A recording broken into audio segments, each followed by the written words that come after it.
Hi, I'm Katie, a product manager for Google Vids, and I'm going to walk you through how to use the Vids Screen Recorder Chrome extension. Let's dive right in. Start by choosing your recording mode, select a background or filter, and use noise cancellation to sound your best. And just like that, you're ready to record.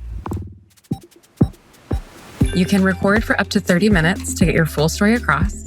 Simply hit finish to end your recording, and your video is ready to share instantly with a link. But if you want to make some changes or add animations, you can select Edit. This will unlock all the powerful editing features in Vids right from your browser.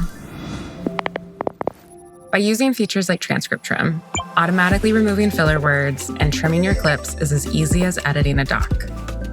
Add styled captions to help get your message across, and use AI features to generate custom voiceovers, video clips, and music to add creative flair to your recording.